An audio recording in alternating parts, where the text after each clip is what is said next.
Perkenalkan, nama saya Ivana Felicia dengan NIM 241091122020 dari kelompok 2 Fisiologi dengan Kakak Asprak, Kak Lukman Hakim, dan Kak Shandi Rizky Nazari. Nah, jadi hari ini kita akan membahas materi mengenai regulasi homeostasis. Nah, pertama-tama tentunya kita perlu tahu apa itu homeostasis.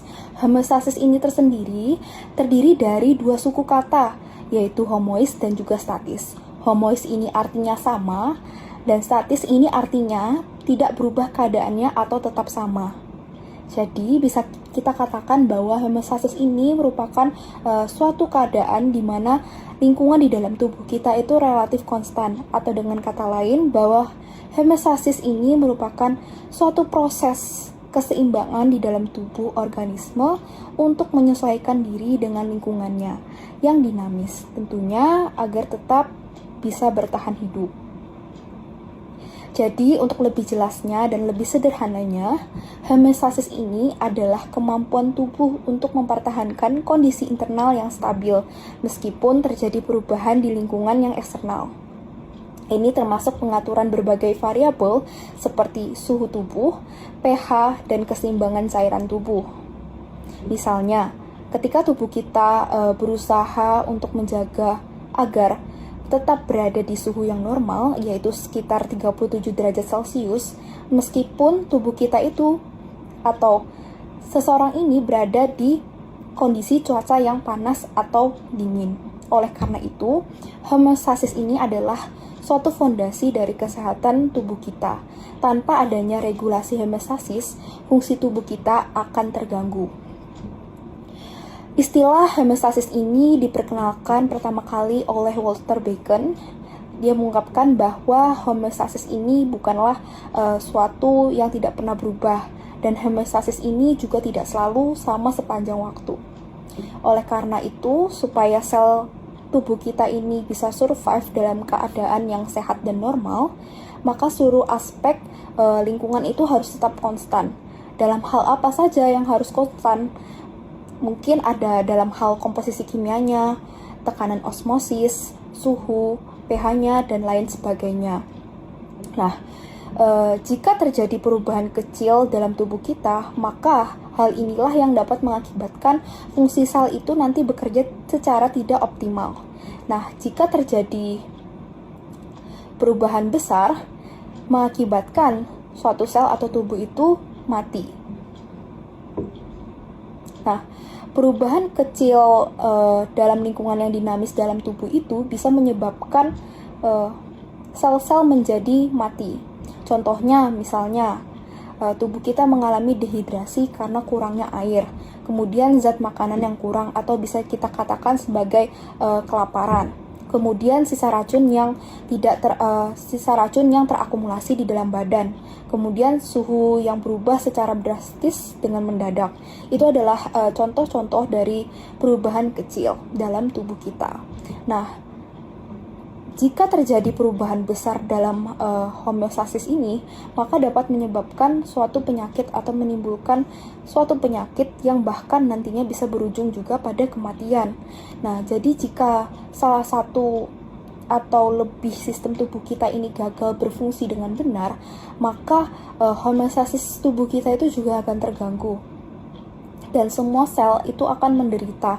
Kenapa? Karena mereka itu tidak lagi memperoleh lingkungan yang optimal, lingkungan yang sehat, sebagai tempat mereka hidup dan berfungsi. Tentunya, jika gangguan terhadap homeostasis ini menjadi semakin berat, semakin parah, maka akan menimbulkan tubuh kita itu tidak lagi memungkinkan untuk hidup. Dan yang terjadi pada ujungnya yaitu kematian. Kemudian, kita juga perlu tahu bagaimana cara tubuh kita itu untuk mengatur sistem regulasi homeostasis. Tubuh kita itu mengatur homeostasis melalui sistem kontrol yang terdiri dari 4 komponen utama. Yang pertama yaitu stimulus. Stimulus ini artinya apa? Stimulus ini adalah perubahan dalam variabel fisiologis, seperti contohnya suhu yang meningkat. Kemudian ada sensor atau reseptor. Reseptor inilah yang nantinya akan mendeteksi setiap perubahan-perubahan yang terjadi dalam tubuh kita. Contohnya, reseptor pada kulit kita terhadap untuk mendeteksi perubahan suhu tubuh kita. Kemudian ada juga pusat kontrol atau control center. Nah, pusat kontrol ini terletak di otak kita, khususnya di bagian hipotalamus. Nah, hipotalamus inilah yang nantinya akan memproses informasi dan menentukan respons yang diperlukan. Kemudian ada juga efektor. Efektor ini adalah suatu sel atau organ yang merespons sinyal dari pusat kontrol untuk mengembalikan kondisi ke rentang normal. Seperti contohnya kelenjar keringat yang aktif pada saat suhu tubuh kita tinggi. Nah, jadi untuk lebih singkatnya dan lebih jelasnya, jika suatu stimulus itu menyebabkan perubahan pada nilai variabel di bawah kontrol homeostasis ini, maka akan mengalami perubahan yang akan dideteksi oleh reseptor tadi. Reseptor ini kemudian akan memberikan informasi melalui jalur eferen, memberikan impuls menuju ke pusat kontrol, lalu dari pusat kontrol ini kemudian akan dikirimkan kembali informasi itu melalui jalur eferen menuju ke efektor. Nah, kemudian efektor ini dapat berupa otot maupun kelenjar, dan melalui aksinya akan mempengaruhi suatu stimulus sehingga nilai variabel itu akan kembali ke level normal atau level semula seperti tubuh selayaknya, sehingga tercapailah di sini yang dinamakan proses homeostasis. Lalu, mengapa homeostasis ini penting bagi tubuh kita? Nah, jaringan tubuh kita itu hanya akan tetap hidup dan dapat berfungsi dengan baik secara efisien ketika kondisi internal ini dipertahankan dengan baik. Artinya, antara komposisi cairan intrasel dan juga ekstraseluler yang konstan itu sangat dibutuhkan untuk mempertahankan bentuk dan juga fungsi dari sel itu sendiri. Nah, dikatakan di slide sebelumnya adalah bahwa agar supaya sel itu bisa survive dalam keadaan sehat, maka kondisi internal dalam tubuh kita itu juga harus seimbang. Nah, dalam hal ini komposisi kimia, suhunya dan pH-nya dan lain sebagainya, di sini dikatakan juga bahwa komposisi gula dan juga oksigen tubuh kita itu yang tidak normal akan menyebabkan terjadinya gangguan atau kerusakan dari sebuah organ. Selain itu, enzim dalam tubuh yang sensitif dalam tubuh kita itu bila terdenaturasi, maka proses metabolisme tubuh kita itu juga tidak dapat berjalan dengan baik. Nah, ketika bila suhu dan pH itu tidak optimum juga akan menyebabkan metabolisme terganggu. Jadi ketika tubuh itu selesai, sebenarnya tubuh kita ini selalu dihadapkan dengan perubahan lingkungan eksternal serta kegiatan dan aktivitas yang terjadi dalam tubuh kita, yang nantinya dapat merubah keseimbangan dari beberapa variabel penting. Dalam hal ini mungkin saja terkait dengan organnya itu sendiri. Nah, beberapa gangguan yang berasal dari lingkungan eksternal itu, misalnya apa saja sih? Misalnya kayak suhu, panas lingkungan. Selain itu, kalau misalnya gangguan yang berasal dari lingkungan internal itu, contohnya seperti kadar glukosa yang mungkin terlalu rendah atau terlalu tinggi, dan lain sebagainya. Nah, beberapa gangguan homeostasis baik internal dan eksternal ini bisa terjadi secara singkat ataupun lebih lama. Nah, untungnya tubuh kita itu mengalami yang dinamakan homeostasis. Nah, homeostasis inilah yang nanti akan mengembalikan kondisi tubuh kita itu menjadi seimbang. Nah, mengapa sih homeostasis itu bisa? Karena kita dalam tubuh kita ini sendiri memiliki sistem saraf dan juga hormonal yang mengatur bagaimana tubuh kita itu kembali kepada kondisi yang seimbang atau kondisi normal. Nah, selanjutnya kita akan membahas mengenai fungsi dari homeostasis. Nah, ada beberapa fungsi penting dari homeostasis ini. Yang pertama yaitu menjaga keseimbangan cairan dan juga elektrolit. Nah, homeostasis ini tentunya membantu mengatur jumlah cairan dan elektrolit kita dalam tubuh, yang sangat penting untuk fungsi seluler dan organ. Nah, keseimbangan ini dicapai melalui proses pengaturan asupan dan cairan, ekskresi melalui ginjal, dan juga penyerapan kembali yang dilakukan oleh sistem pencernaan. Ginjal adalah sebuah peran kunci organ dalam mengatur dan juga mengontrol konsentrasi natrium, kalium, dan kalsium dalam darah. Ketika tubuh kita itu kehilangan cairan, misalnya saat kita berolahraga, yaitu kita otomatis mengeluarkan keringat, atau ketika kita buang air kecil, kita mengeluarkan urin. Nah, ginjal ini akan mengurangi ekspresi air untuk mempertahankan volume darah dan tekanan yang stabil. Nah, sebaliknya, jika terjadi kelebihan cairan, ginjal akan meningkatkan ekskresi untuk mencegah pembengkakan atau edema. Yang kedua, hemostasis itu juga dapat memastikan pH darah kita itu tetap netral, yaitu dalam rentan 7,35 sampai pH 7,45. Hemostasis juga melibatkan pengaturan pH agar tetap dalam rentang normal, jadi ya tidak terlalu tinggi atau tidak terlalu rendah, yang nantinya dapat mempengaruhi fungsi enzim dan juga reaksi biokimia dalam tubuh. Sistem buffer dalam darah seperti bikarbonat dan juga protein bekerja untuk menetralkan perubahan pH. Selain itu, paru-paru dan ginjal juga berperan penting dalam mengatur kadar karbon dioksida dan juga ion hidrogen dalam darah. Jika pH darah menurun, paru-paru otomatis akan meningkatkan laju pernapasan untuk mengeluarkan lebih banyak gas CO2. Sedangkan ginjal dapat mengeluarkan ion hidrogen untuk menormalkan pH darah. Kemudian, fungsi dari hemostasis ini juga adalah untuk mengatur suhu tubuh. Nah, suhu tubuh manusia ini biasanya dijaga pada rentang suhu normal, yaitu sekitar 37 derajat Celcius. Hemostasis suhu tubuh ini dicapai melalui mekanisme seperti berkeringat saat panas dan menggigil saat dingin.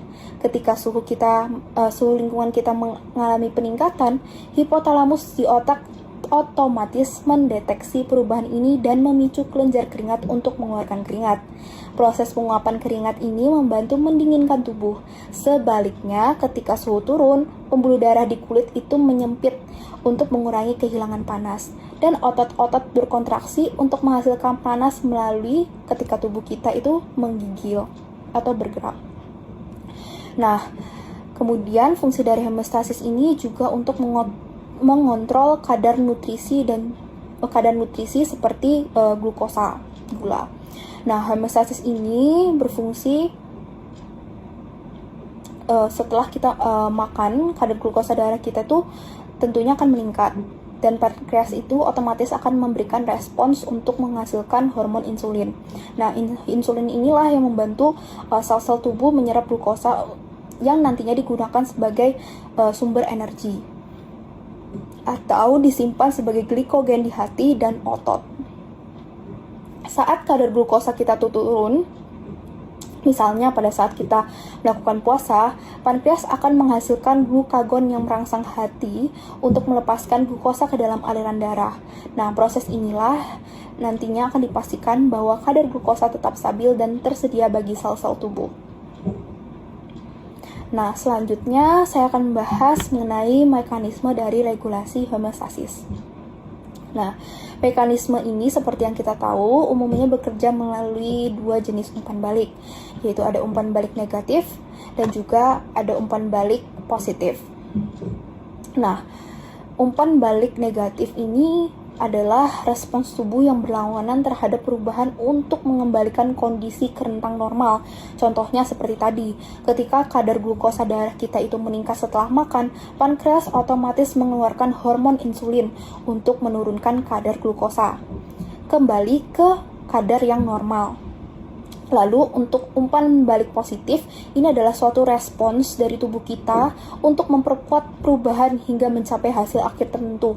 Jadi ini anggapannya adalah kebalikannya dari negatif. Kalau yang negatif itu kita mengembalikan ke kondisi rentang normal semula, kalau positif ini kita malah memperkuat. Contohnya pada saat proses persalinan, di mana kontraksi rahim itu semakin meningkat hingga bayi dilahirkan. Nah, untuk lebih jelasnya saya akan membahas satu persatu. Untuk umpan balik negatif, ini adalah suatu komponen yang utama, mekanisme utama dalam proses homeostasis yang berfungsi untuk mengembalikan kondisi tubuh kita kembali ke dalam keadaan normal setelah terjadi perubahan baik itu kecil maupun besar dalam tubuh kita. Jadi ada beberapa contoh dalam tubuh kita yang mengalami proses umpan balik negatif dari siklus homeostasis ini. Yang pertama yaitu contoh aja kadar glukosa darah. Nah, siklusnya itu dimulai ketika kita makan. Nah, kita makan, otomatis makanan yang kita makan itu mengandung glukosa. Nah, makanan yang ini akan diserap dalam darah kadar glukosanya, sehingga kadar glukosa dalam darah kita itu meningkat. Nah, ini adalah stimulus yang nantinya akan memicu respons tubuh. Nah, respons tubuh ini kemudian ditangkap oleh reseptor yang terletak di pankreas yang mendeteksi peningkatan kadar glukosa dalam darah. Reseptor inilah yang nantinya berfungsi sebagai sensor yang memantau perubahan dalam lingkungan internal tubuh kita. Nah, dari reseptor ini kemudian impulsnya akan diterima atau sinyalnya ini akan diterima oleh pusat kontrol kita. Nah, pankreas ini akan mengevaluasi informasi dan menentukan bahwa kadar glukosa dalam tubuh kita itu terlalu tinggi. Sebagai respon, pankreas ini pun mulai memproduksi hormon insulin. Nah, insulin yang dilepaskan oleh pankreas ini berfungsi sebagai efektornya. Hormon ini membantu sel-sel tubuh menyerap glukosa dari aliran darah yang nantinya digunakan sebagai sumber energi dan disimpan sebagai glikogen di dalam hati dan juga otot. Dengan demikian, kadar glukosa dalam darah kita itu bisa kembali ke seperti semula, yaitu menurun. Nah, ketika kadar glukosa kita udah kembali ke rentang normal, artinya kita udah kembali ke set point kita yang di awal, yaitu sekitar 70-100 mg per desiliter untuk kadar glukosa normal ya. Reseptor di pankreas ini kemudian akan mendeteksi penurunan ini, dan kemudian ia akan mengurangi sekresi dari hormon insulin tersebut. Proses inilah yang menunjukkan bahwa tubuh kita telah berhasil dalam mengalami kembali ke kondisi semula, yaitu kondisi homeostasis. Nah, mungkin ada selain pengaturan kadar glukosa, mungkin ada contoh lain, misalnya pengaturan suhu tubuh. Nah, ketika suhu tubuh kita meningkat melebihi 37 derajat Celcius, misalnya nih ketika saat kita berolahraga atau berada di lingkungan yang memang panas saat itu. Nah, reseptor di kulit dan juga otak hipotalamus itu mendeteksi peningkatan suhu. Nah, lalu informasi-informasi ini akan diteruskan ke pusat kontrol kita. Pusat kontrol kita hipotalamus ini bertindak sebagai pusat yang nantinya akan mengevaluasi bahwa suhu tubuh kita itu terlalu tinggi. Nah, hipotalamus ini kemudian akan mengirimkan informasi lagi, mengirimkan sinyal untuk mengaktifkan kelenjar keringat dan memperlebar pembuluh darah di kulit, sehingga peningkatan pengeluaran keringat dan kehilangan panas itu bisa diturunkan.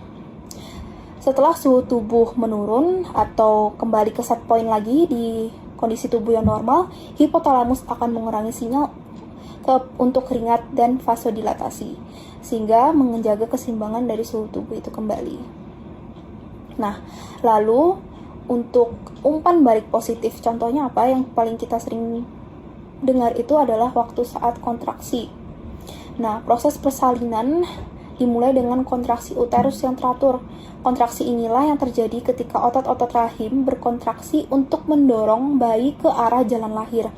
Ketika bayi mulai bergerak turun, kepala bayi akan menekan serviks atau leher rahim, yang nantinya menyebabkan regangan pada serviks. Terus, regangan inilah yang terjadi pada serviks inilah yang nantinya berfungsi sebagai stimulus. Nah, reseptor regangan di serviks mendeteksi tekanan atau regangan ini yang nanti akan mengirimkan impuls atau sinyal ke saraf otak, khususnya ke pusat kontrol tadi, hipotalamus. Nah, sebagai respons terhadap sinyal, terhadap informasi tadi, hipotalamus kemudian mengaktifkan suatu kelenjar, yaitu kelenjar pituitari, untuk melepaskan hormon oksitosin ke dalam darah. Nah, hormon oksitosin ini apa? Hormon oksitosin ini adalah suatu hormon yang sangat penting dalam proses persalinan karena merangsang kontraksi lebih lanjut pada otot rahim. Nah, yang keempat, kemudian tahapannya itu dari oksitosin yang dilepaskan akan menyebabkan kontraksi otot rahim menjadi lebih kuat dan kontraksi itu menjadi lebih sering durasinya, jadi lebih pendek durasinya. Kontraksi ini mendorong bayi jauh ke dalam saluran lahir tadi yang akan menyebabkan lebih banyak regangan pada serviks.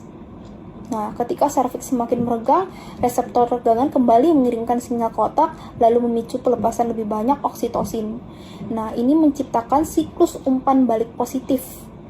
Semakin kuat kontraksi, semakin banyak pula hormon oksitosin yang dilepaskan oleh tubuh, dan semakin besar pula tekanan pada serviks.